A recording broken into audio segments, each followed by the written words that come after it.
Thank you all for coming, and welcome to the Institute of Advanced Studies, or welcome back to those of you who have attended our previous seminars or previous events here.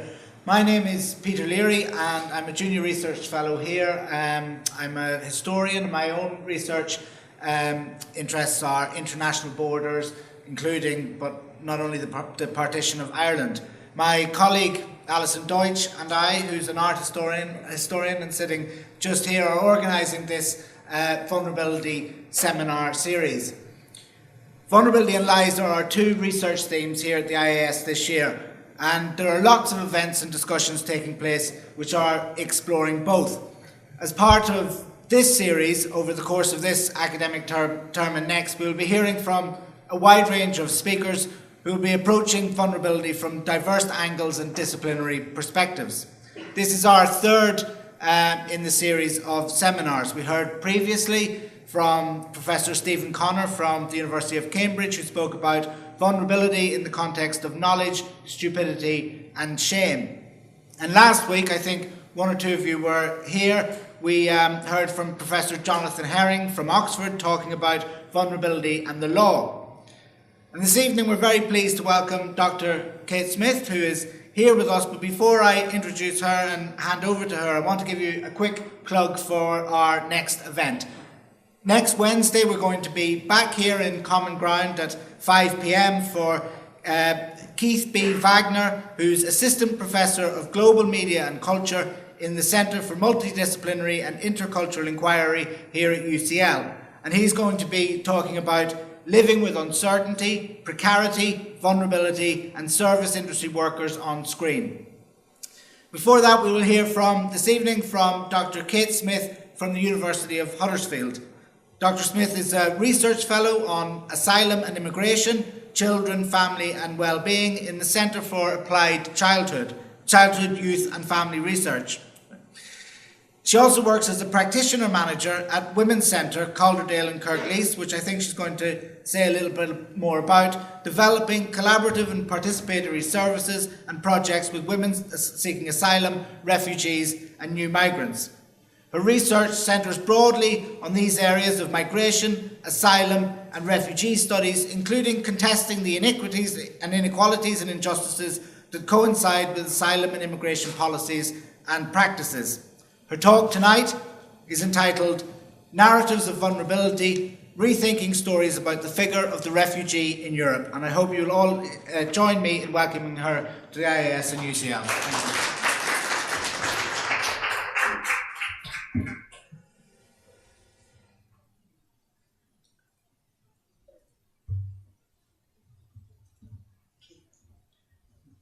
Thank you, Peter, and thanks also to Alison, really, for hosting and for inviting me here. It really is a privilege to be here at UCL and to have come down from the north, where it was snowing, to what is still quite a cold space down in London, a bit of a shock. As Peter has said, yes, I'm a research fellow in the area of asylum and migration, and come here really today to talk about narratives of vulnerability and to rethink some of the ideas that are emerging around the figure of the refugee as it relates to vulnerability. So some of my work is based on, or some of this thinking has been based on my work both within the Women's Centre, where I deliver services and manage services for women seeking asylum for the last 18 years, and also my work as a research fellow, again, very interested in participatory approaches with those who are seeking asylum, who live with us in amongst our communities as our neighbours and our friends, my colleagues, and others. I wanted to also just acknowledge Louise Waite. She's a professor at the University of Huddersfield, at the University of Leeds. And some of the thinking that I'm bringing here today comes from our shared talks together. But again, part of me bringing this talk today was to extend the talk to this group of people. So I'm hoping to actually take ideas with me after I leave. So in terms of what I aim to talk about today, I'd like to start with a kind of narrative understanding of vulnerability, and so I'll talk a little bit about the relationship between stories and narratives, and also to highlight the way in which asylum has moved from spontaneous asylum-seeking routes into Europe and the UK to much more controlled routes. And this has been facilitated by the role of hostile states, which I would like to outline, which have characterised people who deserve protection and, of course, those who do not.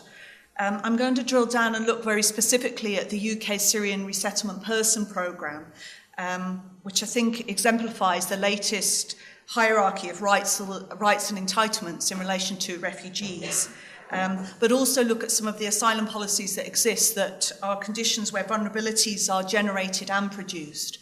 I'm going to present very briefly as well on a small project that I conducted looking at asylum support for children and young people living in Kirklees.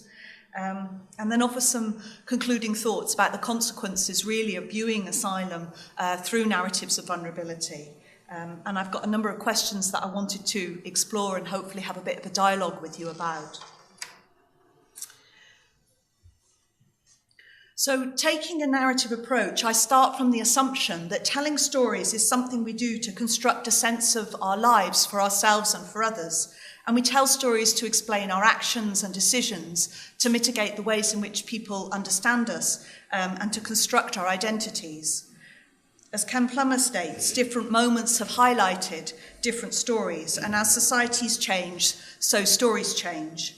So while stories can give some insights into the lives of people, they're not straightforward descriptions of events or experiences.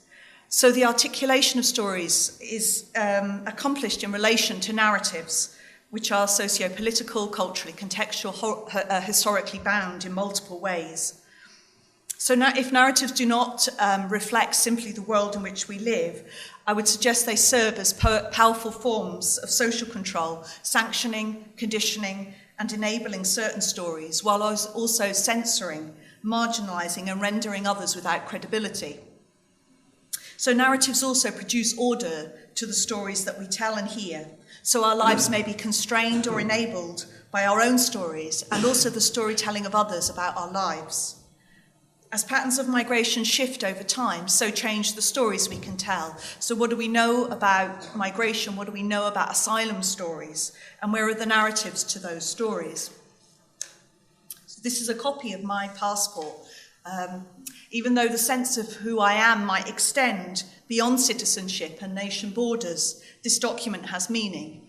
And it serves as evidence of my British citizenship, but also of my citizenship of the European Union. And you might be aware that every year, the Henley and Partners Visa Restriction Index ranks countries across the globe according to travel freedom or freedom of movement that their citizens enjoy.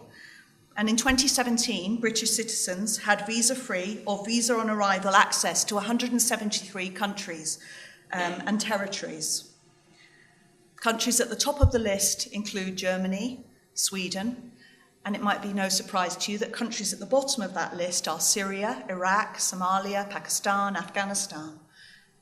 So I enjoy a great deal of travel freedom. Indeed, in the front of my passport, the Secretary of State requests and requires, in the name of Her Majesty, all those whom it may concern to allow the bearer to pass freely without let or hindrance, and to offer the bearer such assistance and protection as may be necessary. But those who do migrate do not always have these freedoms. We are not all allowed to pass freely without let or hindrance. We're not always offered such assistance and protection as may be necessary. And in 2018, there are few who would not argue that the lived experiences of migration can produce inherent vulnerabilities. Many of us are familiar with stories of physical perilous journeys at sea, precarious living conditions, and complex survival strategies. Indeed, the governing of migration can in turn generate and produce vulnerabilities. The immigration policies of states, structured at various stages of the asylum process, have stratified rights, individual rights, and this has helped to create the conditions which severely limit the options available to many refugees. And as such, I want to evoke a dialogical understanding of vulnerability, which is crucial to reorientate us away from the concept of individual behaviours and towards social structures, by which I'm including here immigration policies. Seeking asylum is not a new phenomenon. It's part of broader migratory movements of human beings across the globe. And asylum, the term itself, is a derivative term from a Greek word, an ancient word, which means cannot be seized or violated. And our records date back to the 13th or 14th century. Important then was the concept of a sacred place where a person could be protected, and a person's reason for going there was not considered. Similarly, in the 19th and early 20th century, people's motives for migration and their experiences of vulnerability remained relatively unexamined. This image here from the Second World War, when tens of thousands of people from across Europe sought refuge in the Middle East, and how different those stories were when refugee camps operated for Europeans in Aleppo, Syria, Nusrat, Palestine, and camps across Egypt. However, in the 21st century, the stories we can tell about migrants are increasingly informed by powerful narratives of exclusion and expulsion. And the rapid growth of stories about unwanted migrant populations has facilitated the increasing regulation of migration. Indeed, managing migration into Europe has become a central issue for European Union member states, dominating public policy and political agendas. And the rise of managed migration regimes over the past 2 decades are increasingly characterised by the notion of protecting EU states from national security concerns, organised crime, and unsustainable migratory flows. With the right to seek asylum undermined by varying and diametric responses at a European Union, nation state, and personal level, the refugee frequently emerges, along with other migrants, as a salient marker of unwanted populations. So European Union states, many of which are struggling with a sense of vulnerability because of economic crisis and austerity, have created physical walls, barriers, fences in response to immigration. European Union has trebled spending on border defence, substantially increasing the available resources to carry out operations in the Mediterranean, and it's established a new European border and coast guard to reinforce the management and security of the EU's common borders. But narratives of exclusion and expulsion of refugees and other migrants, they're not entirely linear. Acts of welcome by citizens across Europe from the late 2015 onwards, such as the Refugees Welcome movement, have renewed and indicated practices of sanctuary and hospitality. And in the UK context, for example, citizens have been donating stuff to refugee camps in mainland Europe. We also know there have been widespread demonstrations across Europe, with many marching to say refugees are welcome, as well as firebombings and calls for refugees and migrants to go home. And of course, the UK referendum on membership of the European Union in June 2016 included powerful stories about the threat of refugees amassed on EU borders. This, coupled with a generalised fear of immigration, reconfigured free movement within Europe as a problem. So in many ways, these stories were highlighted in the 2015 European crisis about refugees, which received a great deal of media, public and policy attention. And numbers of people displaced across the globe had dramatically increased. The key focus of many European stories was on the number of people migrating into Europe. And these stories stimulated highly differentiated policies and practices. Actions ranged from the Hungarian Prime Minister announcing plans to build a fortified fence at their border, Germany's extensive policies of welcome and the spontaneous appearance of a diverse volunteer army at multiple points along the 2,000-mile-long refugee trail across Europe, providing shelter, blankets, food, simple acts of kindness. We also witnessed people attempting to enter Europe and using sheer numbers to their advantage. And I'm talking here about the fence chargers at Melilla, the Spanish-Moroccan border. I'm talking about those who were pulling down the barricades at Macedonia and the lorry and train jumpers at Calais, France. And those people who embedded themselves with the hundreds of no-border activists walking across frontiers. This image here shows new arrivals walking across the motorways of Hungary and Austria, carrying the European flag, bringing into question not only the principles of asylum and free movement within the European Union, but Europe's very idea of who belongs. Indeed, challenging the story of Europe as a space of tolerance, liberal values, freedoms, social justice, human rights. And to complicate this crisis further, as Nando Sigorna rightly highlights, there is no refugee crisis in the UK. The UK's share of asylum applications actually decreased during the EU refugee crisis, and a similar pattern also emerges from the data on unaccompanied asylum-seeking children.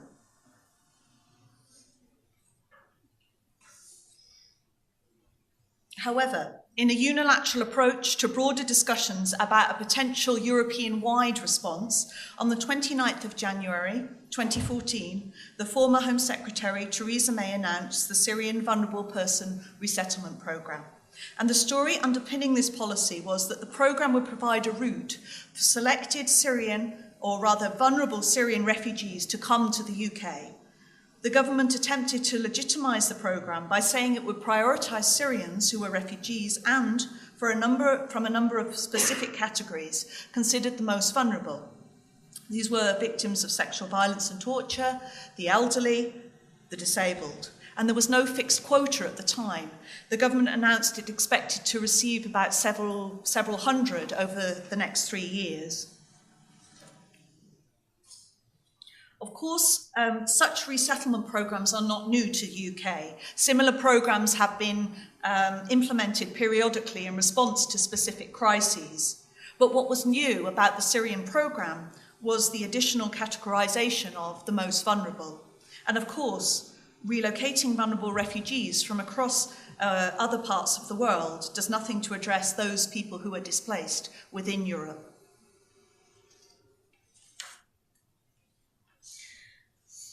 Prioritising vulnerable individuals and groups has long been an argument for special protections and relocating resources. This is where the vulnerable become a marker of deservingness by their need. This powerful narrative has rapidly gained dominance in populist stories, and it shapes policies, social agendas, and interventions. And in relation to the plight of displaced people and protection agendas, for some this appears a progressive development. It can be utilised to address human rights and social injustices and inequality agendas. Indeed, the Strasbourg Court has used the concept of vulnerable groups in society to include specific groups of asylum seekers. But this can lead to the denial and neglect of the importance of the political in refugees' experiences of exile, and it potentially conceals the present and past involvement of the West in producing the causes of forced migration. Set against the current backdrop of welfare conditionality, economic crisis, and austerity in the UK, the elevation of some vulnerable groups have been evoked to support and justify policy developments and the allocation of resources. And this has a powerful effect on those who are considered vulnerable, but also on those who are not. There are often points in history where certain stories evoke a dramatic response to vulnerability. And in recent times, and our understandings of the figure of the refugee, one image was particularly powerful.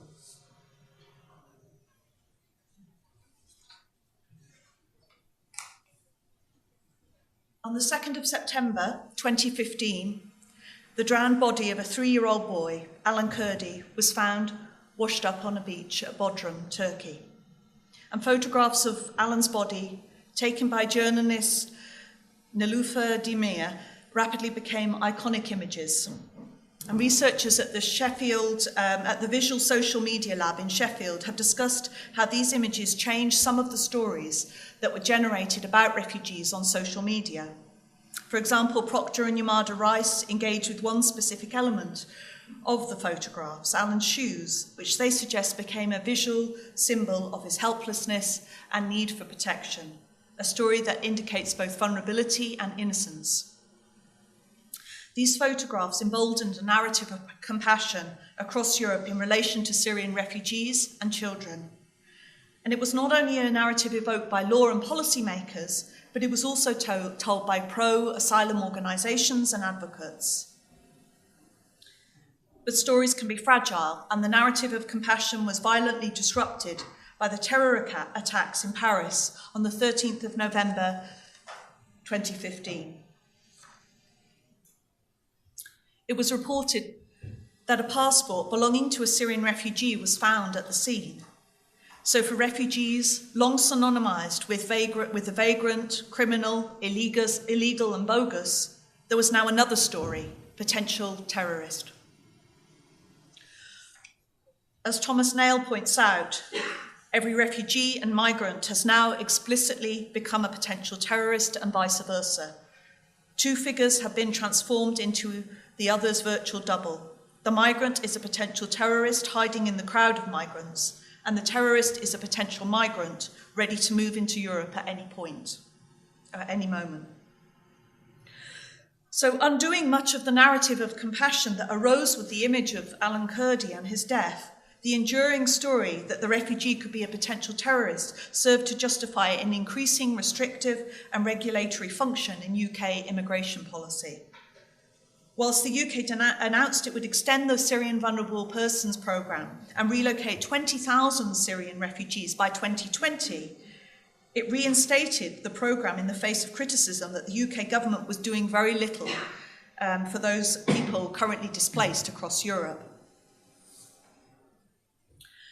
And the political reasoning behind this limited humanitarian response is clear. The Mayist government suggests that acts of compassion and intervention for those attempting to enter or those already within European borders act as a pull factor to encourage other would-be entrants to keep coming. Hence, any intervention for those at the border or within Europe should be discouraged, regardless of how vulnerable they may be. And the government deems it sends the wrong signal to would-be migrants. And these points were solidified in an article written by Theresa May in 2015 in The Times, where she says the UK cannot do anything which encourages more people to make these perilous journeys.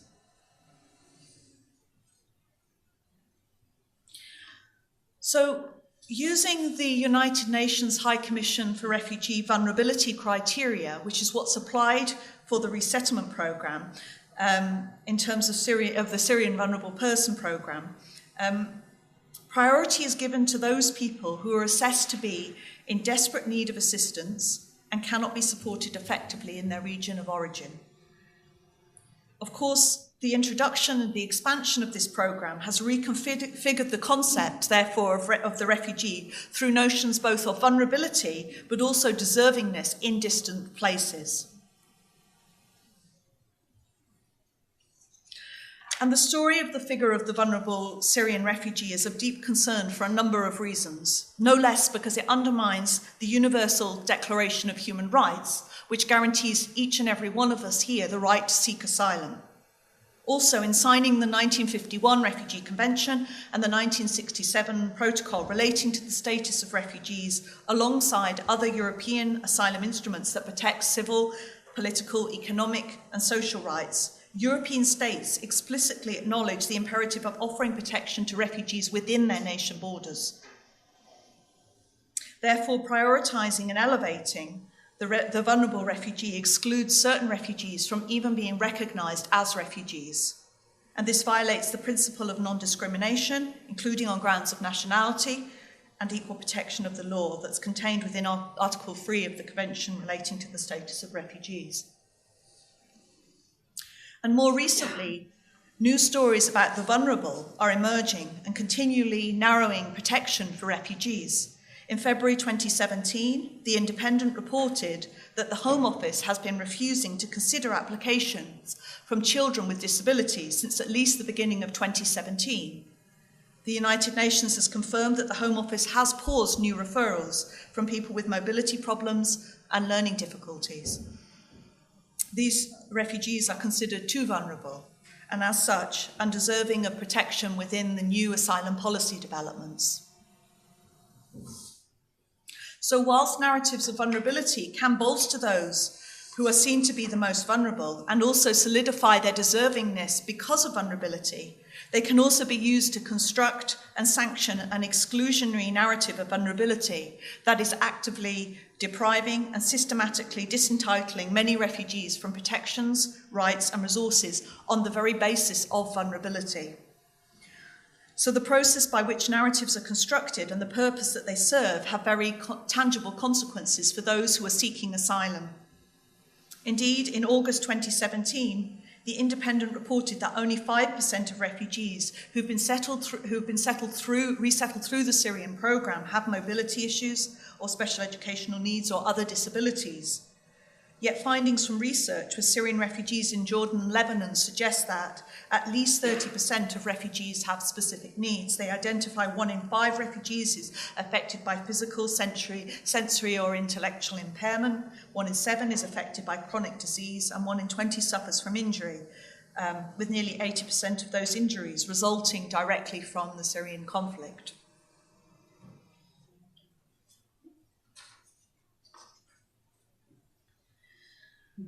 We will probably all recall too that when a small group of refugee children were relocated to the UK from a Calais refugee camp in 2016, despite their legal rights to come to the UK, these children had their ages challenged and their identities called into question. The images I show here have been redacted, but the popular press afforded these children no such privacy. Their faces were paraded on the front page of the papers. The media, for the most part, was not interested in the children's potential vulnerability or the benefits of offering them refuge or their agency and subjectivity, but on the possible risk posed to adults trying to pass themselves off as children in order to take advantage of the benefit system. These children were not childlike, not vulnerable enough. That is not to say that these stories did not go unchallenged. Twitter users had their own way of intervening by posting pictures of themselves at the same age.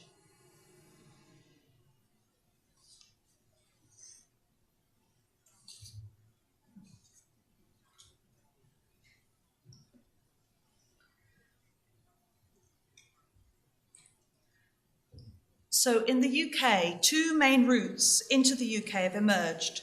First, the Syrian Vulnerable Persons Resettlement Programme, and second, spontaneous asylum seeking in all its diverse forms. And it is these 2 routes that illustrate the latest hierarchy of rights and entitlements for refugees in the UK. For example, refugees coming through the Syrian programme were initially given humanitarian protection status with permission to work and access to public funds. They receive a tailored integration package in the initial year and key documents they need to access services upon arrival. Entitlements under the programme have been further enhanced, and on the 22nd of March 2017, Amber Rudd, Secretary of State for the Home Office, issued a written ministerial statement in the House of Lords which changed the legal status of those coming in on the programme. Those admitted into the UK now through the Syrian Vulnerable Persons Programme are given refugee status. Those who've already been admitted are given the right to change their status from humanitarian protection to become refugees. Rudd suggested that the additional entitlement will help these vulnerable people. And the scope of the programme was amended again on the 3rd of July 2017. Rudd presented a further written statement to the House of Lords, which meant that the programme would now include the most vulnerable refugees in the MENA region who have fled the Syrian conflict and cannot return safely to their countries of origin. So this is a new and emerging policy that increasingly relies on understandings of the vulnerable as a marker of deservingness in order to increase rights and assistance. The Syrian Vulnerable Person Resettlement Programme stands in stark contrast to spontaneous asylum seeking. The latter group enters a far riskier situation within the asylum process, and the vast majority of spontaneous asylum seekers are excluded from any additional entitlements. For decades, immigration policy and social order have long kept the stories of vulnerabilities, violence, global inequalities and injustices largely hidden from European publics. At the same time, border controls directed towards managing refugees coming into neoliberal democracies have become increasingly punitive. And within this context, those who do cross nation borders face security and management in various forms, such as incarceration, forced dispersal, surveillance, and the criminalising of a wider and wider range of activities. As a result of successive legislative changes, people seeking asylum in the UK have been separated from mainstream welfare provisions while their asylum claim is assessed. Provided with extremely limited and highly conditional support, many are excluded from very basic standards of living. The lives of those seeking asylum are widely recognised as vulnerable, and they're characterised by, amongst a number of things, poverty, social exclusion, destitution. This can be seen as a process of the state vulnerabilising individuals, producing vulnerabilities where they may not have previously existed. My friend and colleague, John Grayson, he's an independent activist researcher in the social movement organisation SIMAG. He's been researching and campaigning on asylum housing since 2011, and in the process of his research, he regularly takes photographs of the kinds of housing provided to those seeking asylum. And through my frontline work at Women's Centre, we often collaborate, and he comes out and records some of the properties. And this is one that was taken in Halifax, a cot with no mattress for a newborn baby in 2017. Asylum housing is publicly subsidised housing for around 40,000 asylum seekers and their families who are waiting for an outcome on their decision of their asylum claim, and they're dispersed across the UK. It's also housing which is part of the reception of those seeking asylum. And here is another image from Sheffield taken in 2014, where the family had used, or the mother had used a cloth to prevent the rats from running up the stairs. This was a single room for a baby, a 4-month-old, and a lone mother.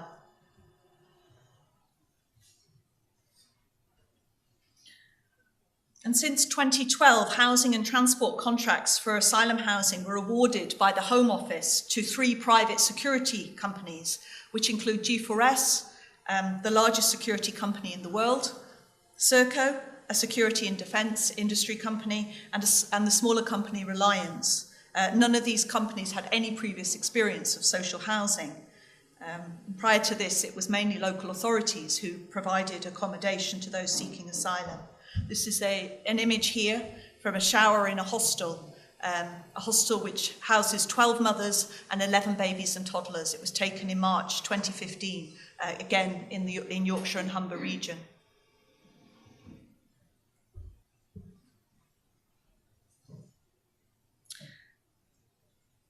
All 3 companies who were awarded the asylum accommodation contracts already had contracts in the Home Office around detention and in the deportation estate, managing immigration removal centres and providing escorts for people who are being deported. And the asylum housing contract were the largest ever offered by the Home Office, about 1.7 billion to be spent over the 5 years. A significant percentage of the asylum housing provided under the contract has been described as atrocious by parliamentary inquiries, by the Home Affairs Committee in 2013 and in 2016, and by the Public Accounts Committee in 2014. These contracts are now up for tender, so by September this year, all the bids will be in. And it's believed that probably those 3 providers will be the only bidders. It's unlikely that local authorities will bid for this contract. So here we have a 3-year-old in a top flat in a fire hazard 3-storey building with inadequate guarding at the window. This is a family hostel, again for mothers and toddlers and babies. I think there are some couples in there too.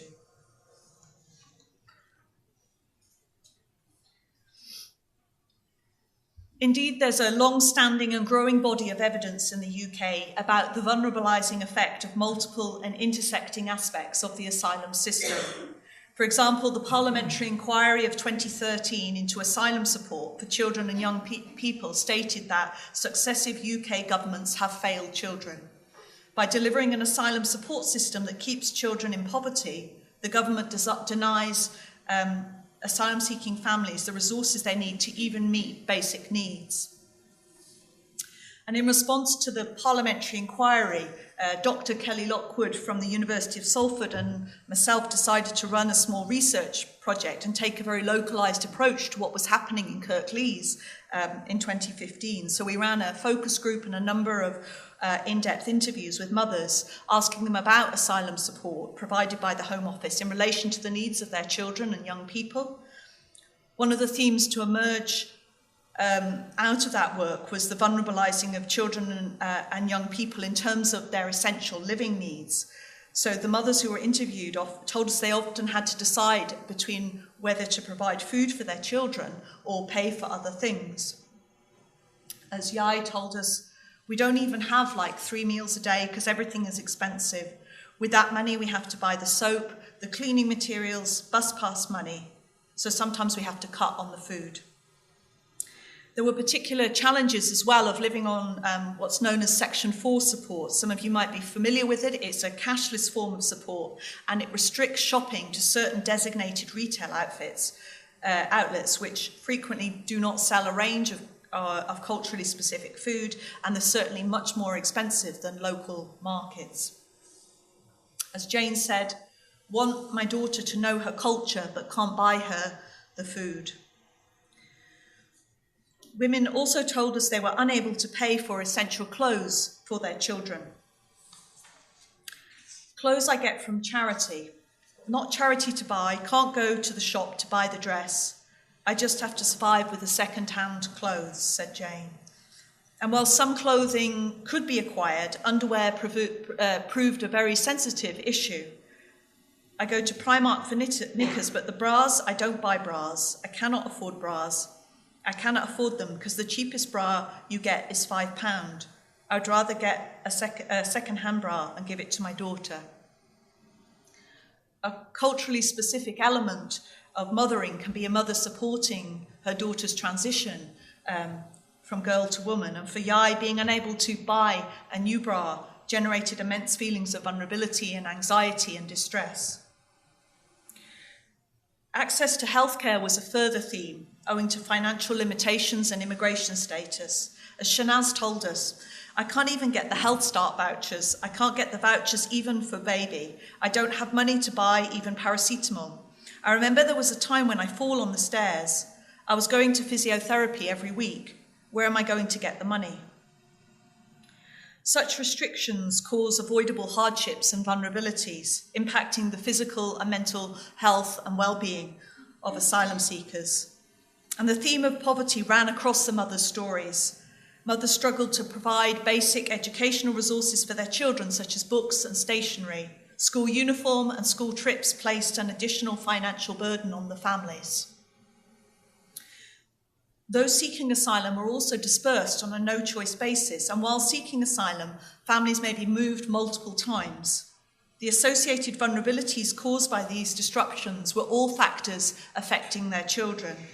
While it told us that she was redispersed within Kirklees, but she was unable to get a new school for her, to secure a new school place for her daughter. So she continued to take her to the old school, but without the cash, she would tell the bus driver that her daughter was 4.5 years old to avoid paying any fare. Her daughter was just 7 years old, was just under 7 years old at the time. So didn't have the money for bus fare, so I need money every week for the ticket. Sometimes we just walk, but in the morning it's so important not to be late. It's like 40 minutes going fast, and you know it's uphill, and I have the baby. So the morning I lie, my daughter's 4.5 years because I don't have anything. You may be aware that further legislation has been brought in since 2015 when this report was written, and it's actually reduced asylum support levels for families. This is likely to be causing further vulnerabilities in the lives of those seeking asylum in the UK. And the recent provision too, in the Immigration Acts of 2014 and 2016 clearly seek to extend the state's deterrence approach by creating a hostile environment. In brief, the Immigration Act of 2016 has focused on 3 main areas: dealing with exploitation of low-skilled workers by increasing the penalties for employing illegal workers and those working illegally, preventing irregular migrants from accessing services such as privately rented housing, bank accounts and driving licenses. and making it easier to remove people from the UK if they do not have a valid immigration status, including by extending the use of electronic tagging, restricting appeal rights, and increasing immigration officers' powers. The new provisions will have a dramatic impact on the lives of those seeking asylum. They include the removal of accommodation and subsistence for many of those who've been refused asylum. This too can be understood as contributing to creating conditions where vulnerabilities are produced through the asylum system. The dominant narrative of excluding and expelling those seeking asylum was made stark at the Conservative Party conference in October 2015. When Theresa May outlined this asylum strategy, she made a distinction between the provisions and entitlements of Syrian refugees deserving by their vulnerability, criticising the current asylum system, which she claims rewards the wealthiest, the luckiest and the strongest people, and denies support to the most vulnerable and most in need. The approach to asylum was outlined, and it is this: to offer asylum and refuge to people in parts of the world affected by conflict and oppression, rather than those who have made it to Britain, to work to reduce the asylum claims made in Britain.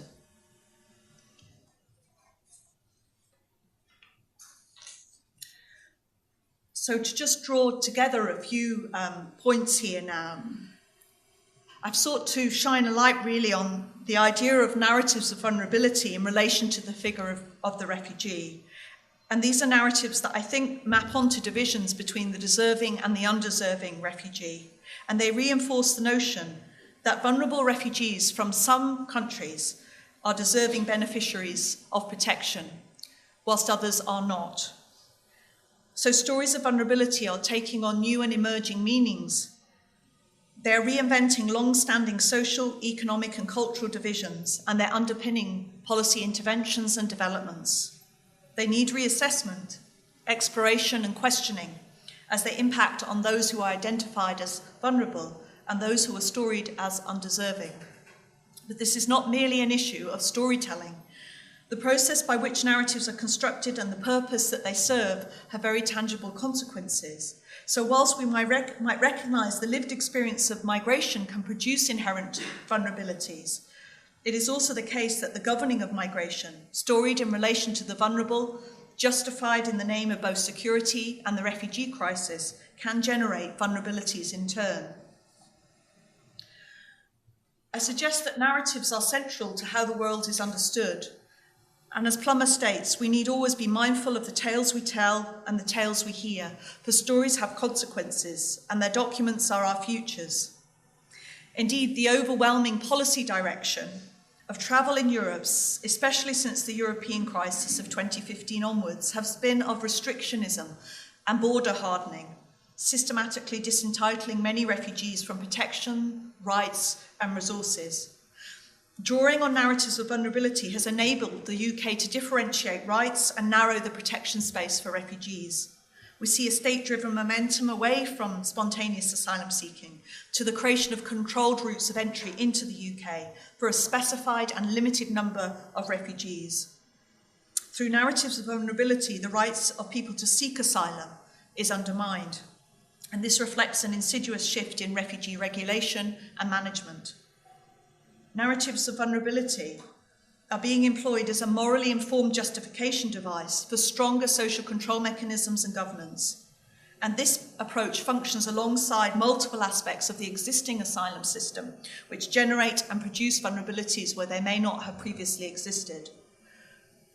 To be recognised now and storied as a refugee means being identified and characterised as vulnerable, because narratives do not simply reflect the world, they simultaneously create and limit it.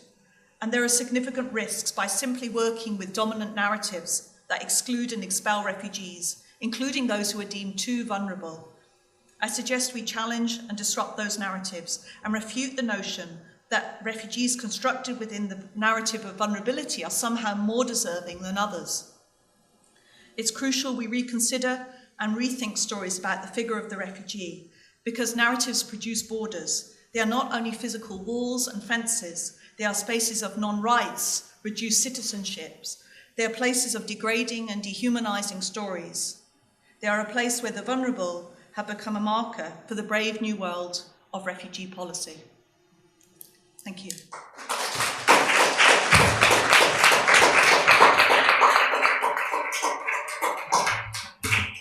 Thank you very much. There are a few more seats at the front. Are people able to hear at the back there, or do you want to move forward? There are a few more seats here if anyone wants to move forward. No? Okay. Thank you very much for that. Thank you for that fascinating but also very sort of moving in many ways talk. I'm going to open it up for questions. I suppose just to maybe kick us off a little bit, and also maybe to pick up one of the threads from our previous discussions. Last week, as I mentioned, we heard from Jonathan Herring, who was talking about vulnerability in the law, and one of the things he was talking about was the idea of advocating the idea of moving away from the notion of the vulnerable as this group of people who need responses, towards an idea of kind of universal vulnerability, that we all have needs, we're all differently abled, we all need to be looked after by the law in that way. It seems to me this is possibly a situation where that idea is broken down, in that we have a right to asylum, which is a universal right, based on the idea that we're all vulnerable and that we all may need to seek asylum. And those of us in Europe and fortunate enough in other parts of the world have come to view we're no longer that. We're no longer the person who may one day have to seek asylum. The asylum seeker is always going to be the other, is going to be somewhere else. And then these multiple vulnerabilities that you talk about sort of arise from that. So if we can't have a universal vulnerability, if there are dangers associated with trying to identify the vulnerable, is there still a war? Does vulnerability still have a positive, the notion of vulnerability still have a positive role to play in that context? It's an interesting question. I've really tried to bring this in, the notion of vulnerability, against the backdrop of asylum, where I think it's really, really problematic. I think the concept of asylum and the refugee has always been challenging in multiple ways anyway, and is a very narrow definition. The definition of who is a refugee really came out of the Second World War, and concepts that never again should there be such wide displacement of people who could not actively cross borders and seek asylum. That was the notion, and yet it was very narrowly conceived. For example, there was never a notion that you may be persecuted because of your gender, and therefore gender, it doesn't feature on the reasons why you might seek asylum in the first place. So it's a pretty narrow space in which to be defined as a refugee anyway. When you add the additional notion that we're actually prioritizing those who are extremely vulnerable, I think it's becoming really problematic. Now, whether it's problematic as a concept in a broader sense, that's perhaps a slightly different question, but certainly as it relates to the refugee and understandings of migration and movements of people, I think obviously I find it very, very problematic, and a very narrow understanding of what was already conceived as a very narrow space. Honouring the right to seek asylum would be my argument here, as opposed to honouring the right to be defined as vulnerable and therefore allocated resources. And there's something here as well about the power of the state to decide who does and doesn't. And I think we should all inherently recognise we may all need to seek asylum. That is ultimately, whoever we are, whatever privileged place we may come from, the right to seek asylum is your right as a human being, and that needs to be retained in these debates, and that we are definitely losing sight of, I would say. Does that answer your question there, Pete? Possibly. Bits of it. Perhaps we'll think of it in subsequent seminars. Can I open it up then? Can I see if there are indications? Alison, I'll start with. Thank you so much for that. In the beginning, I had the sense that you were drawing a distinction between a narrative and a story. I was less sure of that by the end, but I just was hoping you could talk a little bit more about if you see a narrative to be a broader framework, and if so, who constructs it? Yes, I do. I think narratives are the broader, perhaps discourses might be more common language. I'm much more comfortable with the concept of narrative that frames our stories and shapes it. It means that some stories are possible to be told, whilst others remain either untellable or unhearable, because actually the cultural context within which you tell that story is very important, and it's historical and it's temporal and it takes place within certain spaces, and those would be those dominant narratives that shape those stories. And so therefore, when we look at this in relation to the refugee, I tried to indicate that actually historically we've not always positioned the refugee in the way that we now are reconceiving ideas of the refugee. And therefore, it's very fragile stories. They can shift and change. So therefore, the other interesting point about this is that we shift the narratives in the space here as well by our dialogues and by our discussions. And I'm interested in what our role is within that as researchers, and our responsibility towards the broader narratives of how we speak and how we reconceive and talk about refugees. Does that answer that kind of relationship? Yeah, between stories and narratives. Yeah.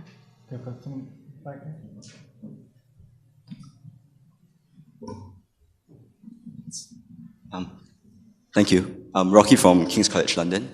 Thank you for a really rich presentation with a lot to think about. I think you said somewhat that your answers to, kind of honoring the right of asylum and that kind of move away from the vulnerability narrative.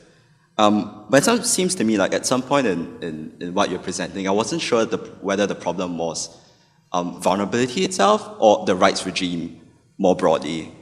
In the sense that I think there is a question of like, you would say that you have a right to asylum, but what are the corresponding duties that, that states or other individuals have towards these people? And it feels to me that a more intuitive answer would be to say that, our relationships to people who might seem to be vulnerable, or at least are defined as vulnerable in relation to us, would better underpin the kind of duties that states or other individuals would have to the group of refugees.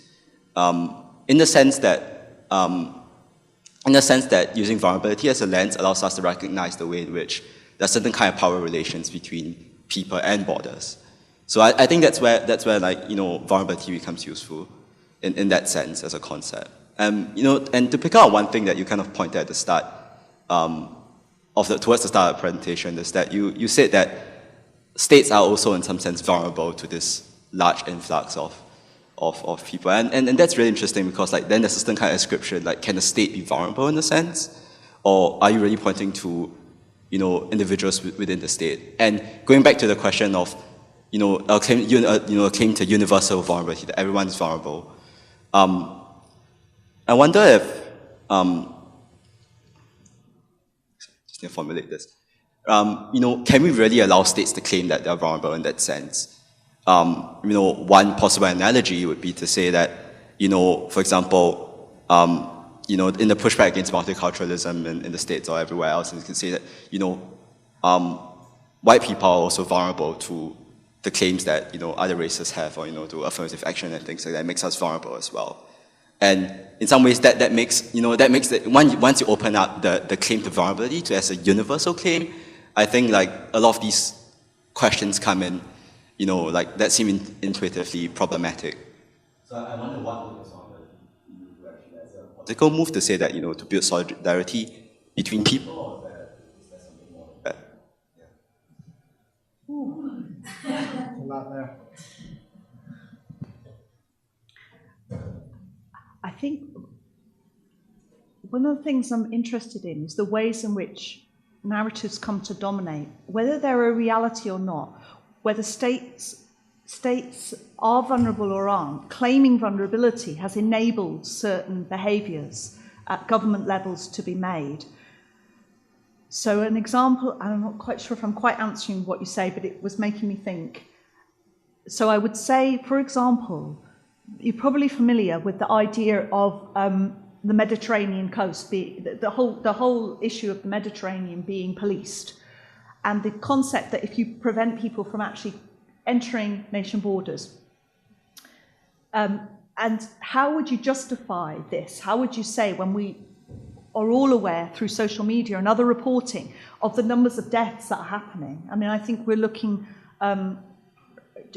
2,400, something like this in the last few months alone, 2,400 people dying at sea, women, children and men, and yet states can claim their vulnerability in terms of sheer numbers as a justification for allowing that to happen. So it's like the state trumping in terms of its claim around vulnerability. And so whilst I see now that this seminar is probably working on discussions around vulnerability in much broader terms than I may be looking at it, I have a real problem with states staking a claim in vulnerability in the way that they are and justifying responses. I'm putting millions and billions of pounds into what in effect is allowing people to die at sea by preventing them from reaching borders. And the other thing is, it was really stark with David Cameron at the time claiming, I didn't raise it, but after the death of Alan Kurdi, one of the claims, the counterclaims, was that we owe it to people, these were government statements, to prevent them from making those journeys. So we will blow up the boats. So we'll blow up smugglers' boats. So it was seen as so the compassionate narrative of our vulnerability was, our state is too vulnerable. We relocate where the problem lies and we'll destroy the boats. So it did nothing to help anybody who was displaced across the globe and where the UK responsibility might be responsible for some of those forced migratory journeys. So the state as vulnerable plays a part here. I haven't quite grasped all the bits of that, but I'm more interested in the narrative behind it, why you would state claims in telling certain stories, rather than is the state actually vulnerable or not. Does that make sense? That's a narrative approach much more than whether it's economic crisis, whether austerity is real or not. It's how it's storied and what it then does to people in terms of their lived experiences. Thank you. Do I see? Yes. Hi, thank you very much. I'm Lewis Turner from SOAS, and I wanted to ask you a bit about gender, because it was kind of lurking in some of the things you said, but you didn't explicitly talk about it sometimes. So, for example, when you were talking about refugees becoming seen as terrorists, it's not the women who are seen as terrorists, almost always. Similarly, I think the reaction to the children who came from Calais was because they were boys who looked like, in a racist discourse, looked like men. And I think if they had been girls who were seen to plausibly be women, we would have seen an entirely different reaction to that. And I think we see this replicated also in the Vulnerable Persons Relocation Scheme. We see it replicated in Canada's exclusion of heterosexual single men from its relocation scheme. They didn't call it that, but from its relocation program as well. And so it felt like this was just beneath the surface of what you were saying, but wasn't quite being named. So I wondered if you had any reflections on that. Thank you for raising it. I mean, actually, a lot of my work really does look much more about women than the more general kind of themes that have emerged here.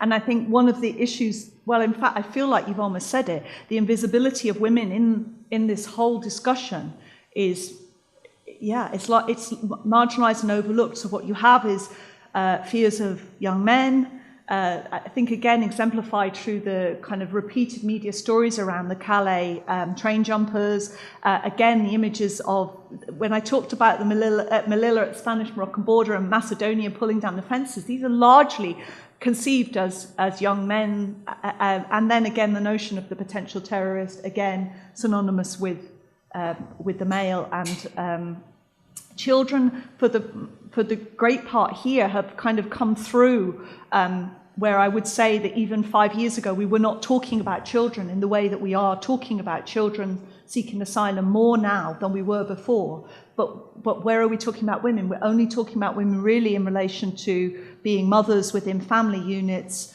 being dependents on asylum claims, and largely absent from most of those discussions about journeys. Again, family units is largely where you see discussions about women taking place, and not in other places. But for the first time, we, like on a practical level, 50% of those who were seeking asylum were children. And then again, if you look at the stats where women came in, they usually conceived with those children. So this becomes really problematic for our ideas about women and that infantilizing of who they are and what their role is beyond being mothers. So a little bit of it maybe came out in the research around mothers that I talked about, but again, those are kind of largely conceived as gendered roles of mothers caring for children, struggling in the asylum support system, being vulnerabilized through the asylum support system. Yeah, thank you for raising that. Yeah.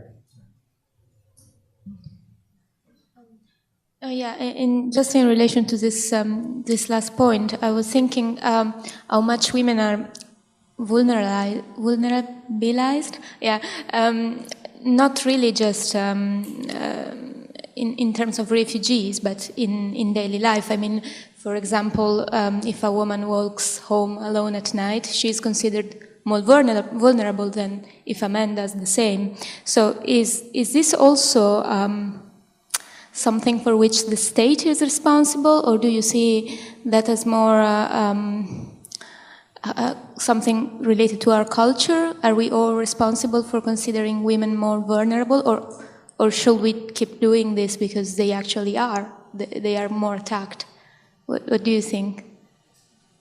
I think more women are attacked in their domestic situations. So did you say women out at night? Yeah. So, yeah, I mean, in reality, more women are attacked and killed and harmed in their domestic environments than they are out at night by random strangers, which is often the kind of... and who is responsible? Who is responsible for our culture? I would say these are really big questions. To consider women vulnerable, is it right, or is it a gender bias? You know, I mean, is it?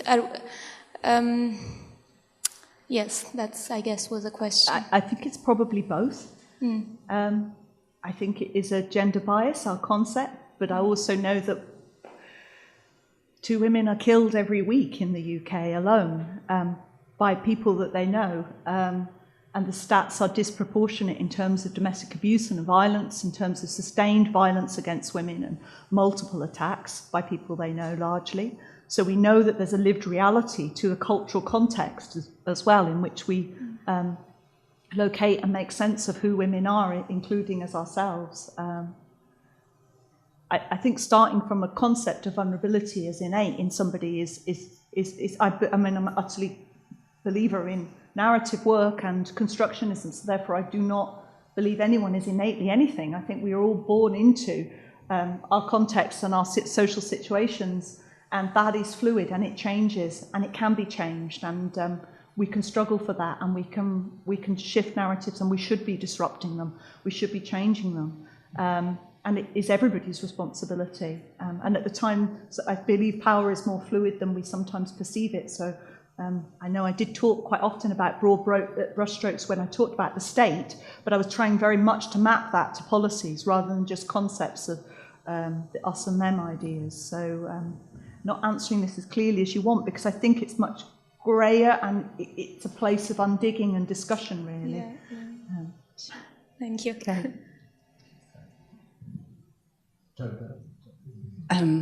Well, Kate, I'm kind of cheating because Kate and I have worked together for many years, and I don't know, I mean, maybe I'm the only person who's not an academic or a student. I actually work with refugees and have done so for the last 15 or so years. So going back to your question around how women are perceived, having worked, you know, with Kate and on women's issues for a number of years, and also having worked with trafficked women and young trafficked women in the UK, what's really interesting to me is how women get penalised during the asylum system because they are resilient, because they come across as not vulnerable. So if women don't display what is considered to be womanly in terms of that exact vulnerability that you maybe were, you know, referring to, then they're not believed. And then, you know, there must be something wrong with them, you know, because they're not vulnerable. So, but they're women, and we just want to help those vulnerable women. So, I worked over 3 years with over 60 young women, 16 to 25, who'd been trafficked to the UK. And the worst thing I've ever heard from a Home Office letter, or not the worst, but one of the things that really shocked was about, cross-examination in a tribunal on one of my clients, who was, I think, about 21 at the time, was, well, you are resilient, aren't you? And as a woman, you're resilient, you can go back to Nigeria and relocate, and, and this is someone with a small child who'd been trafficked quite young. But interestingly, so that's the context for the UK, and I'm also from Spain, so when you were referring to the Melilla crossings, Spain, and you're all talking about narrative and stories, and obviously I can't frame this academically in the good way, but maybe you can tell me what your interpretation is. A big story was on the wall in Melilla was when this mother, who travelled all the journey from, I think, as far as Mali, I'm not quite sure if she was from Mali, and what she did, she handed over her baby, because she was too weak to climb. So she handed over the baby, who was then in Spain, and she ran away. She was vilified by the Spanish press. So the narrative about, her vulnerability or her putting her child first was totally kind of turned around. And I have to say, I didn't find anyone in Spain at the time, family, friends, who understood why that woman had done that. So, I don't know, just throw it out there and see if you can tell me what that narrative was about.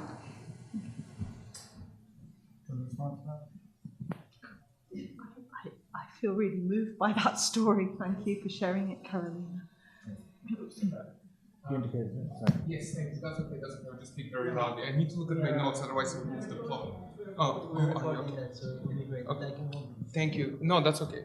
So, this is a very powerful picture that you have presented of a vulnerable situation in which many refugees find themselves in the UK and also in other European countries.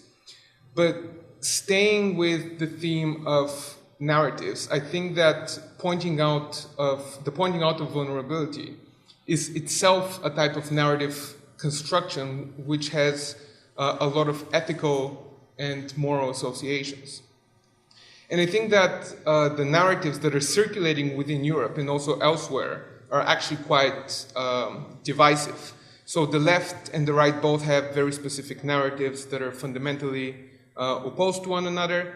But I think here that the key point I want to make is that both the left and the right-wing dominant narratives are both quite problematic.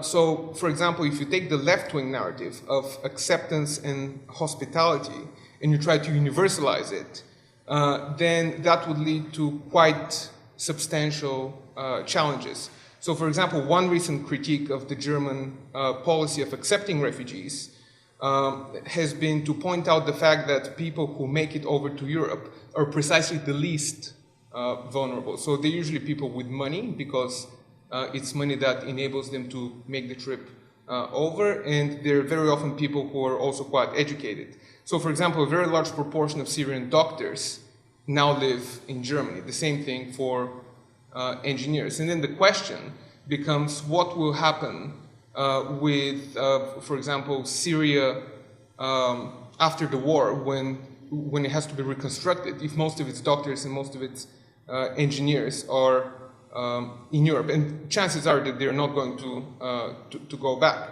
And so for this reason, I think that the narratives of both inclusion and exclusion are quite challenging in terms of the sustainability if they're going to be transformed into policy. So to get to my question now, if in fact this is the case, my question is, do you think that we can construct a narrative that overcomes this polarity of inclusion and exclusion? And is there any possibility of such an alternative narrative becoming constructed in a way that is emotionally appealing and catchy in the same way as the current left-wing and right-wing narratives of inclusion and exclusion? I mean, the question of catchiness is, of course, always it's always a part of the narrative discussion, because in reality, debates and dominant narratives arise from very simplistic stories, very specific ways of characterizing particular groups. I tried to highlight this with the kind of history of the idea of the refugee, that historically, well, initially asylum just being conceived as a sacred place, very little attributed to why someone might go there, and then this shifts and changes, and after the Second World War we see developments around the politicalization of the refugee, which is a really important and honourable position, and then that slowly begins to disintegrate until we see current times, where we see the refugee synonymous with the bogus, the criminal, there's all these different kind of terms that create the other in that figure. And now we have an additional kind of idea about the vulnerable, and to be the most vulnerable. And so it's constantly evolving to create insiders and outsiders. That is a lot easier to achieve than, I believe, that they're much simpler and quicker grasping. You can grasp stories much more simply when you polarize people and you create very simple delineations between those categorizations. So how we reconceive a narrative that actually, this way I kind of went back to some of the original ideas. I'm interested in this question: how do we build stories between migrants and citizens that doesn't make it sound as if everybody's competitors for scarce resources? That is a problem in itself, the idea of scarce resources and vulnerability, which is where a lot of this derives from. I believe, for example, that the Syrian doctors in Germany have every right to seek asylum. That is a projection agenda. It has nothing to do with their vulnerability. Potentially many of them will return or won't, but that wouldn't ever be my interest necessarily. My interest would be around reconceiving the idea of the honouring the right to seek asylum, and the categories within that are really problematic anyway. One of the other broader issues is how we reconceive the idea of migrants, which at the moment are being carved up. And one of the agendas with universities is to have student figures taken out of the migrant figures. Some of you will have heard this. Many, many people support this in my own university. But actually, if we do this, we're reinforcing the notion of there are good migrants and there are bad migrants. Students being the good migrants, because potentially they will come, they will contribute, and they will probably go home. That would be the kind of narrative that's bound up with the good student migrant.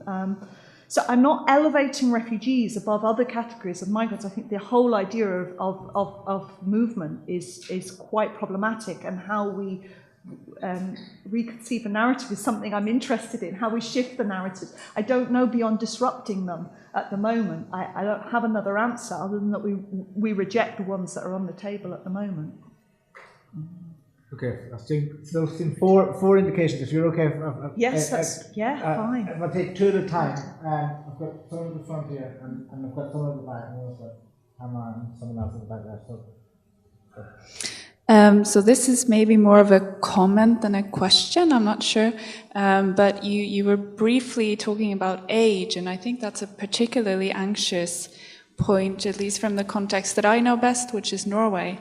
And there was a long debate about whether the ways by which that they age refugees is efficient and whether it actually works. And I know I think it was one particular theory about something about how you judge teeth and skeletal.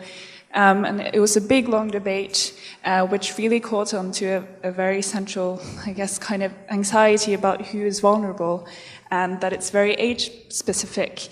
And recently there was a change in policy where refugees from Afghanistan, underage ones, they were forced to go back home after they turned 18, which has led to a lot of them being stuck in Italy, some in Paris, and they're young, a lot of them boys, which kind of catches on to the gender aspect as well. And so that has kind of provoked these counter-narratives of our boys in Paris and our boys in Italy. And I wonder if there's been any kind of similar thing in Britain about this age anxiety that seems to be in there. Yeah. So we just take two together. Yes. Just at the back, right at the back here. This man here in the pink trousers, or the red trousers.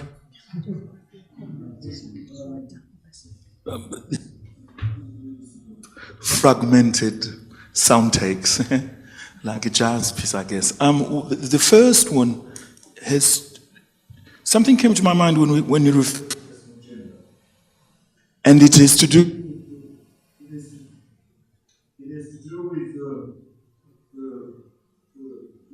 with the black female body marking two moments catastrophically of our modern times.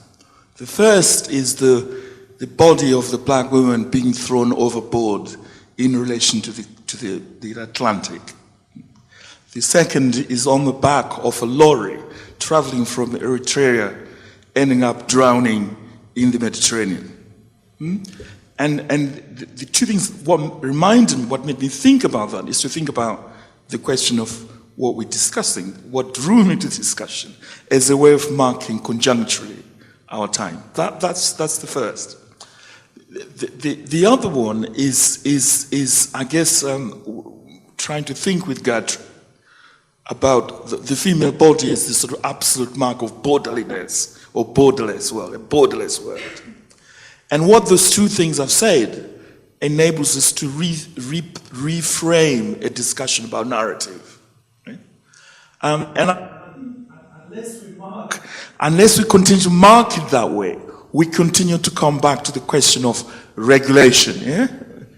Who is allowed in, who is not? Who is entitled to, who is not? And I know the question about vulnerability is important, but it has to do, seriously speaking, to do with regulation. And the regulated body in this sense, in our time, is the figure of the black body, a black female body.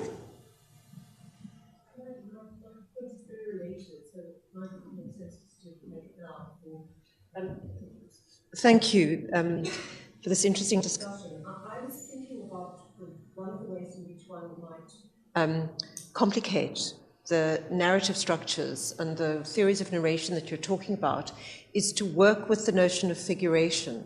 Because the narrative structures, and these broad ones, I mean, one thinks of the French way of configuring this as the grand récit and the petit récit, the grand narrative and the small narrative. So your stories are the instantiation of the grand narratives, which is discourse. But none of those work without a figuration. That is, that they are distilled in a figure that comes to occupy a particular kind of,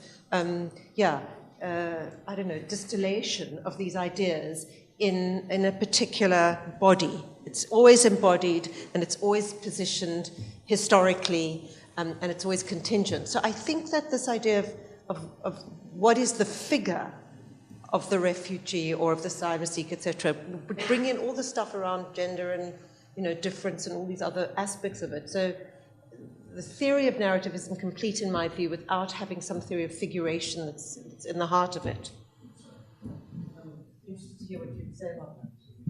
Just let Kate come back and I'll come to you in a second if it's a different question. So I'll just start with the age dispute point, first of all, that you were saying, which is really interesting to hear you map it in the way you did, because I would say those of us who work in services and know about this is a very similar discussion historically within the UK around age dispute. So there have been discussions which have been rejected in terms of the type of invasive testing, bone testing and things like that, in terms of, partly because it's also been seen as very inaccurate. It could be anything within 4 years, so those kind of problems. But we still see children age disputed. Whilst those young people are disputed, they potentially are treated as adults, potentially held in detention facilities. We actually are seeing quite high numbers, again, of children held in immigration removal centres anyway, which shouldn't be happening. It is illegal to hold children, so we're seeing this. But the point of the age dispute and the child seeking asylum, who are largely, the largest number of which are Afghani boys, so a similar pattern to Norway, so it's really interesting to hear you say that. And again, at the crucial time of age 17 and a half being the point where asylum decisions, then removal can be facilitated facilitated in terms of that child turning 18. So unlike other unaccompanied children who in the care system may be supported to 21 or even 25, at 18 it's an absolute crucial time. So these are just very practical answers, really, and yeah, again, largely configured around the boy child, and a lot more discussion to be had about that, I think, about what that figure represents, which maybe leads us on to the next point. Very, very interesting. I just scribbled down a lot of notes. I perhaps don't have an automatic response to it. I think it's very useful, and I'm very grateful to both of you for putting these points in here. And I think you're right. One of the things I will say about this work is we actually, I've been part of a team of 4 universities, but I was leading on it, trying to secure funding to look at families in these contexts, and this was where we were introducing the concept of figures and what they represent, and how people represent themselves, and how they reconfigure stories of vulnerabilities as well. So much of our work included, actually, as most of my work does, the stories of people themselves, and I think that is very important. It's also tied very much, isn't it, to visual representation. So as you were saying with the figure of the child, with the Alan Kurdi thing, that figuration of vulnerability comes to have a particular powerfully manipulative charge, whether it is the black woman or whether it is the child or whatever. It's tied up with a kind of iconic, which is... fits in narrative, but it also does something different in that figuration in the visual is not only an instantiation of narrative, it also cuts across it. It creates these kind of caesuras, these points, these marks. And whether you say it's empathy or identification or the opposite, horror, the bestialization or whatever, there's something about the iconic and the image which produces a shift in consciousness and language and reception. And I think it's really interesting to think about what the image does in relation to what you're talking about. Thank you. Okay, I'm just going to go straight to just at the back. If that's okay. Yeah, I've got... Jean-Pierre Gauci from the British Institute of International and Comparative Law. I have a couple of questions. The first one is, to what extent do you think that the fact that we don't have a definition of vulnerability affects the interaction between the notion of vulnerability and people as rights holders, basically? And the fuzziness of the definition, to what extent do you think that that's a good thing because more people can be included, or a bad thing because it can be used to exclude people? Sorry, just to clarify, we don't have a definition of vulnerability. Do you mean in a broad... In a broad sense, I mean, we have different we have different definitions in different places, and so UNHCR has one definition of vulnerability. The EU Qualification Directive has a different definition. To what extent does that kind of affect the way this interacts with people as rights holders? Sorry, it's just a question. You don't need to answer. It's just kind of trying to provoke a thought. And the other question was, in your presentation, you referred to nations instead of states. Is that a kind of conscious decision, or is that just instead of states? Did I? Yeah, or is that just you use them interchangeably, basically? Slippy language. I know. This is the these are the debates. Lawyer these thing. are the discussions. Probably just being a bit slippy and a bit imprecise in my terms there. But the first question, in terms of a definition, I actually think these are opportunities, and I think they're moments like this where we come together for dialogue in the way that we are, which allows us to therefore not be too fixed in the ways in which we're defining vulnerability and making sense of it. So that's why, for me, it was very. We're not going to have time now, but maybe some of you are interested in my first question, which is about the exclusionary use of vulnerability, because I'm particularly interested in how this is being used to do people out of resources and redirect resources away from certain groups who are viewed as too vulnerable. And I am interested in that idea as much as the idea of what innate vulnerability might mean anyway if we came up with broader definitions. Because I think it's equally... states, it goes back perhaps to the question of the state perceiving itself as vulnerable, the state defining itself as vulnerable, the individual being configured as vulnerable within it. All of these things are important, and therefore there's a fluidity to this, which is very, very important for us to negotiate. What we didn't touch on here, I would have liked to have touched on a bit. I thought it might come up, it hasn't, but this idea of agency and subjectivity within this as well, because what it does to be defined as vulnerable or to be conceived as vulnerable in terms of your agency, in terms of your subjectivities, in terms of your identity, interests me greatly as well. So, yeah, I might just leave it there. Thank you. The University of Huddersfield, inspiring tomorrow's professionals.